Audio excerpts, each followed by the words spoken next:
Bonjour à tous et bienvenue pour cette nouvelle vidéo de déballage de packs. Cette semaine dans le Maelstrom, le 6e et dernier pack du cycle La Conspiration d'Innsmouth. Et aujourd'hui, les deux cartes survivantes de ce pack. La première, c'est Jacob Morrison, un soutien de niveau 3 qui coûte 3, qui occupe un emplacement d'allié, trait allié et béni. Il a, évidemment je le vois pas marqué, je crois qu'il a 2 points de vie, 2 points de santé mentale. Bon, j'éditerai si j'ai fait une erreur. Donc, Jacob Morrison ne se redresse pas lors de la phase d'entretien. Réaction: quand vous êtes censé échouer un test de compétence, inclinez Jacob Morrison. Vous gagnez plus 2 de valeur de compétence pour ce test. Réaction: après qu'un pion béni a été révélé de la réserve du chaos lors d'un test de compétence que vous effectuez, redressez Jacob Morrison. Donc une carte qui joue avec les pions bénis.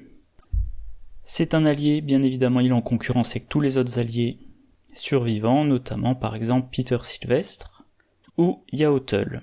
Alors l'effet, la première réaction de Jacob Morrison, concrètement c'est un chanceux, voilà. Quand vous êtes censé échouer, vous gagnez un plus 2. Chanceux, voilà, chanceux de niveau 0, ça coûte 1. Rapide à jouer quand vous devriez échouer un test de compétence, gagnez plus 2 à votre valeur de compétence pour ce test. Chanceux, c'est un grand classique, c'est très intéressant, surtout quand on a un test avec une difficulté de 2 ou moins. Chanceux permet de garantir la réussite, sauf si on pioche un échec automatique. Donc très bien. Le truc, c'est qu'il ne se redresse pas lors de la phase d'entretien. Donc par exemple, phase de mythe, vous faites un test, vous échouez, vous inclinez Jacob Morrison, mettons vous échouez de 2, vous inclinez Jacob Morrison, vous donnez un plus 2, c'est bon, c'est réussi. Phase d'entretien, il se redresse pas. Et pour le redresser, il va falloir piocher un pion béni. Alors, par contre, si vous le mettez dans un deck Ashcan Pit, pour rappel, l'effet d'Ashcan Pit, voilà, action rapide, défausser une carte de votre main, redresser un soutien que vous contrôlez, limite d'une fois par round. Le plus intéressant, c'est souvent de redresser Duke, mais vous pouvez choisir de redresser Jacob Morrison. Voilà. Sinon, il faudra avoir des pions bénis pour le redresser. Et autant son effet de générer des effets chanceux est génial, autant je suis dubitatif. Je reprends l'exemple du deck Ashcan Pit. Imaginons vous êtes dans un lieu qui a une valeur occulte de 2. Vous êtes dans un lieu qui a une valeur occulte de 2, vous faites un test, vous piochez un moins 2, Ashcan Pit, mais voilà. Il a 2 d'intelligence, donc vous faites un test. Vous jouez, par exemple, vous jouez en expert. Vous faites votre test, vous êtes à 2 contre 2, vous piochez un moins 8. Votre valeur de compétence est ramenée à 0, la difficulté de 2, vous avez échoué de 2. Vous inclinez Jacob Morrison, vous gagnez plus 2, vous avez réussi. Donc vous prenez votre indice. Je ne sais pas si j'avais précisé que je parlais d'une enquête. Comme vous jouez Ashcan Pit, vous défaussez une carte de votre main, vous redressez Jacob Morrison, vous faites une deuxième enquête, vous piochez, un moins 6. Pareil, vous êtes ramené à 0, vous inclinez Jacob Morrison, vous gagnez plus 2, vous avez fait votre enquête. Vous avez réussi votre enquête. Et imaginons que, voilà. Donc vous avez trouvé 2 indices sans difficulté. Et si à un des 2 tests, au deuxième test par exemple, vous aviez pioché, mettons, un pion béni, puis un moins 8, grâce au pion béni... Non, pardon, je dis des bêtises. Donc, première action, vous enquêtez, vous ratez, vous utilisez Jacob Morrison, c'est réussi. Puis vous le redressez, deuxième action, vous enquêtez, c'est raté grâce à Jacob Morrison, c'est réussi. Troisième action, vous enquêtez, vous piochez un pion béni, immédiatement vous redressez Jacob Morrison, dans la foulée vous piochez un moins 8, c'est quand même raté. Vous pouvez l'incliner pour réussir. Donc vous jouez Ashcan Pit en mode expert, vous devez récupérer les 3 indices d'un lieu qui a valeur occulte de 2, Jacob Morrison, et l'effet d'Ashcan Pit peuvent vous permettre d'avoir les 3 indices garantis. Donc l'effet peut être extrêmement intéressant. Le truc, c'est que la carte incite à jouer, la deuxième réaction incite à jouer cette carte dans un deck béni. Et le principe du deck béni, en tout cas moi tel que je l'ai expérimenté, c'est grâce notamment à l'antique traité, vous piochez un pion béni, voilà, vous piochez un pion béni, vous inclinez l'antique traité, vous ne révélez pas d'autres pions. Donc a priori, vous avez réussi. Si selon les joueurs autour de la table, il y a aussi vous piochez un pion béni, immédiatement vous dites je pioche pas de deuxième pion dans le sac, je prends un qui est scellé sur faveur du soleil, j'ai 2 pions bénis, l'autre investigateur dans mon lieu incline bénédiction d'Isis, je considère que j'ai un signe des anciens, je remets les pions bénis dans le sac. Donc, moi il me semble que le principe du pion, enfin du deck béni, de l'équipe bénie, c'est entre l'antique traité, le traité sacré, la bénédiction d'Isis, la faveur du soleil, on utilise tous les pions bénis qu'on met régulièrement dans le sac pour réussir, sauf en cas de pioche d'échec automatique. Du coup, Jacob Morrison, est-ce que vraiment on va avoir besoin de son +2 ? Voilà, encore une fois, on fait un test, on pioche un pion béni, immédiatement, on incline antique traité, on a +2 à son test, donc normalement le test est réussi. On pioche un pion béni, on a déjà incliné antique traité, donc on repioche, ou on décèle un pion béni de faveur de la lune, on active bénédiction d'Isis, signe des anciens, donc c'est réussi. Voilà, et même éventuellement, on pioche un pion béni et ensuite on pioche un autre pion avec un gros modificateur, on a quand même le +2 du pion béni. Et si on a plein de pions bénis dans le sac du chaos, on peut même avoir 2, 3 pions bénis dans le test.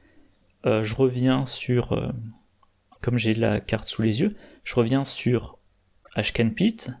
Imaginons qu'il fait un test avec sa volonté, voilà, je sais pas, il utilise le rituel de recherche, il a 4, il enquête dans un lieu qui a une valeur occulte de 2, il pioche 2 pions bénis, il est maintenant à 8 contre 2, il pioche un -6, il est à 2 contre 2, il a réussi le test.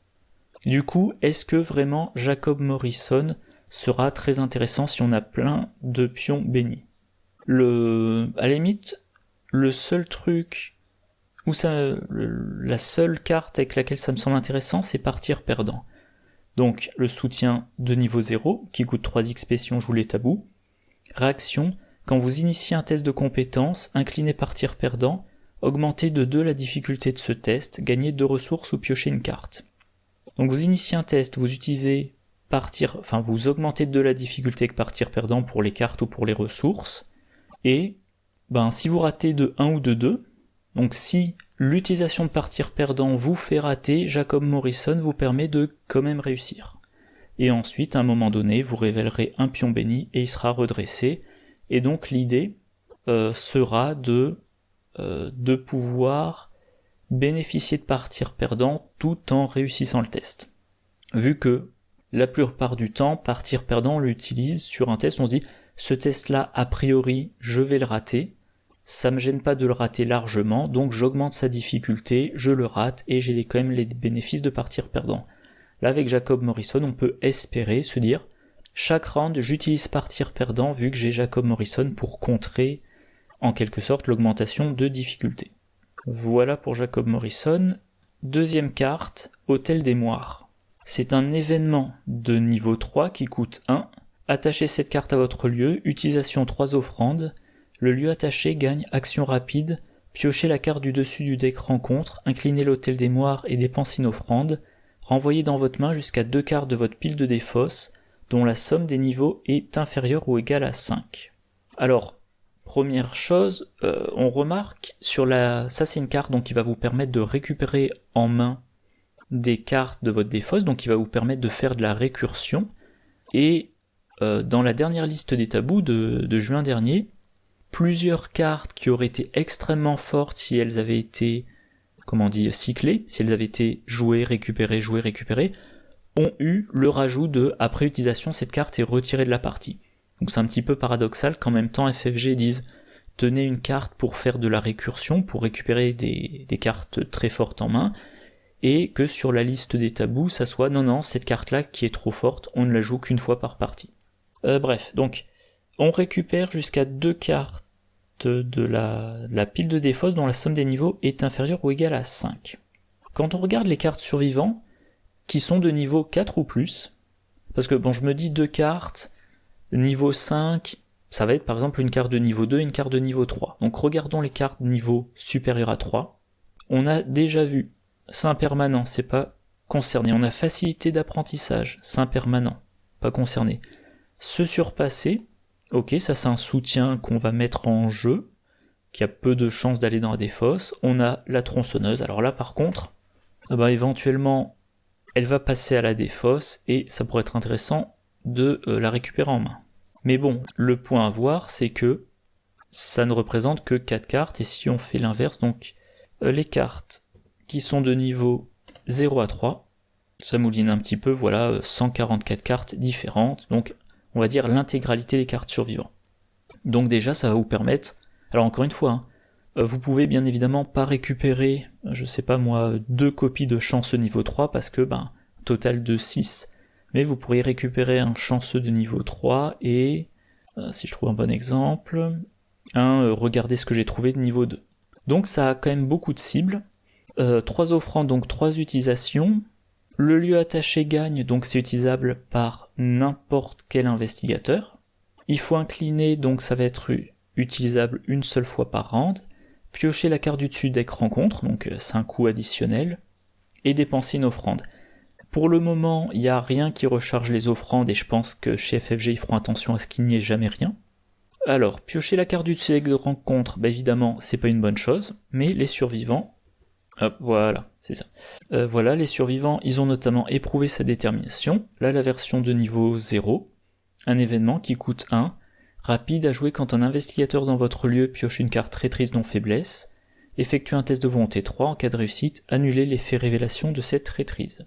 Au niveau 1, on fait pas de test, au niveau 2, pour annuler, au niveau 2, on annule, quoi qu'il arrive, et ensuite on fait le test, si on réussit le test, la carte est défaussée, éprouver sa détermination est défaussée, si on rate le test, la carte est bannie, et ça coûte 0 ressources. Voilà. Donc, certes, on va piocher une carte rencontre de plus, mais on a éprouvé sa détermination pour l'annuler si nécessaire. On a aussi chance ou fatalité, un événement de niveau 2 qui coûte 2, rapide à jouer quand de la fatalité devrait être placée sur n'importe quelle carte scénario, un max par partie, annuler une fatalité qui vient d'être placée sur cette carte, bannissez chance ou fatalité. Donc là, ça va pas à proprement parler annuler l'effet de la carte piochée, mais comme on retire une fatalité, on se donne plus de temps. Donc mettons, je sais pas, qu'on pioche une carte qui fait perdre un round, cette carte-là va vous redonner le round. Donc c'est... voilà, les survivants ont de quoi encaisser, et ils ont aussi... Je crois que la carte c'est une chance de pendu, j'oublie toujours. Voilà, c'est ça. À jouer quand vous subissez des dégâts et ou des horreurs, annulez jusqu'à 10 dégâts et ou horreurs qui viennent de vous être infligés, bannissez une chance de pendu. Il y a ça, il y a aussi persévérance qui annule jusqu'à 4, mais enfin bref, vous piochez une carte rencontre supplémentaire, elle vous fait beaucoup de dégâts et ou d'horreurs, vous pouvez annuler dans la foulée. Ça compense. Bien évidemment, il y a toutes les cartes mystiques d'annulation, d'effet révélation, il y a aussi averti chez les chercheurs, donc on peut compenser cet effet négatif. Et l'aspect récursion, voilà, j'avais mis dans un autre ordre d'emmène son onglet. Parmi les cartes qu'on peut vouloir aller chercher, il y a par exemple Véritable Survivant, un événement niveau 3 qui coûte 3. Renvoyez 3 cartes compétences innées de votre pile de défausse dans votre main. Les compétences innées, il y en a pas mal. Je sais pas, par exemple Courage Inattendu de niveau 2, ou garder courage, ou si vous jouez Stella Clark, il n'y a ni la pluie ni la neige. Bref. Donc voilà, si vous faites un deck survivant avec des compétences innées, vous jouez Véritable Survivant, la combo classique c'est on joue Véritable Survivant, on récupère une copie de dégourdi, voire 2 copies de dégourdi, puis un test plus tard, on attribue dégourdi, si le test est réussi, on reprend en main Véritable Survivant. Donc à chaque fois, sur les 3 compétences innées qu'on récupère, il y a une copie de dégourdi qui sert spécifiquement à récupérer Véritable Survivant, et 2 compétences innées qui vont être utilisées pour leur effet. Je sais pas, mettons qu'à un moment donné, vous ratez votre test avec dégourdi, vous ne pouvez plus récupérer Véritable Survivant. Et ben voilà, Hôtel des Moires. Alors certes, une carte du deck rencontre, mais au moins vous récupérez votre véritable survivant, vous récupérez autre chose, et vous pouvez reprendre votre cycle de récupération, d'utilisation, de récupération des cartes compétences. Bon ben voilà, c'est tout pour les cartes survivants, il n'y a pas de carte neutre, donc c'est la dernière vidéo sur ce pack, la dernière vidéo sur ce cycle, et le cycle suivant, je sais plus si j'en avais parlé sur ma chaîne, voilà, il y aura une boîte avec toutes les cartes joueurs. Et d'ailleurs, voilà, bon, chez ma boutique, c'est pas que je cherche à leur faire spécifiquement de la pub, mais c'est la boutique que j'utilise. Alors ça, c'est, que je me trompe pas, ça sont les cartes scénario, voilà. Donc, les cartes joueurs, voilà, extension investigateur, 36€, voilà, c'est disponible, moi j'ai acheté avant-hier, voilà. Donc, prochain cycle, toutes les cartes joueurs sont dans ce paquet, 36€, il y a 228 cartes joueurs. Alors dedans, il y a les 5 investigateurs, dont les noms m'échappent là tout de suite. Donc, 228 cartes.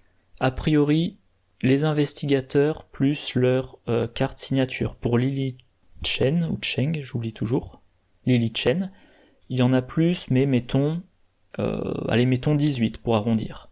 Ça nous laisse donc 210 à peu près. On divise par 2, 105 cartes différentes. Voilà, prochain cycle, à peu près 105 cartes joueurs différentes. Pour tout ce pack, j'ai fait de 1 à 3 cartes par vidéo, avec je dirais une durée d'à peu près 15 minutes. Donc on va dire qu'on est quand même... donc le pack précédent et celui-là, je suis sur 5 minutes par carte, 105 cartes, plus de 500 minutes, autrement dit plus de 4 heures de vidéo, donc je verrai.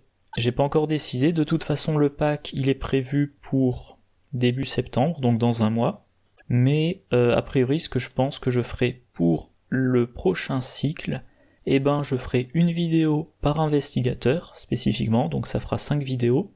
J'ai dit 105 cartes. Alors il y aura peut-être des cartes uniques, voilà, on va dire, voilà, il y aura 110 cartes, quelque chose comme ça, je pense. Je pense que je ferai des vidéos, peut-être 3 cartes par 3 cartes, ou 4 cartes par 4 cartes. Pour ce pack-ci, j'ai essayé de faire une vidéo par jour de la semaine. Bon, j'ai pas réussi parce que j'ai pas enregistré ça en avance, mais je pense que c'est ce que je ferai pour cette boîte-là. Donc, dans chaque vidéo, 3 cartes ou 4 cartes. Une vidéo par jour du lundi au vendredi. Le week-end, je ferai des vidéos autres, je sais pas, combo, partie ou rien du tout si j'ai pas le temps. Et nombre de vidéos pour les investigateurs, 5 vidéos, donc toute une semaine. Les cartes joueurs, je pense que je ferai 25 à 30 vidéos si je fais 3 à 4 cartes par vidéo. Donc ça me fait 5-6 semaines et probablement une vidéo dédiée aux faiblesses. Ouais, une vidéo dédiée aux faiblesses et peut-être pour changer une vidéo dédiée aux mécaniques nouvelles du cycle. Donc voilà, on part sur 7-8 semaines, donc 2 mois pleins, à raison d'une vidéo par jour de la semaine. Et puis, donc si les dates de livraison sont respectées, ça serait probablement de mi-septembre, parce qu'il me faudra quand même le temps de préparer les vidéos et de les monter. De mi-septembre à mi-novembre. Et pendant ce temps-là, le week-end, je ferai quelques parties pour que pendant l'automne, j'ai quelques campagnes à diffuser. Bon, allez, voilà, la vidéo est assez longue. Je vais m'arrêter là. Je vous souhaite une bonne journée, une bonne soirée, de bonnes parties. Je vous dis à la prochaine. Au revoir.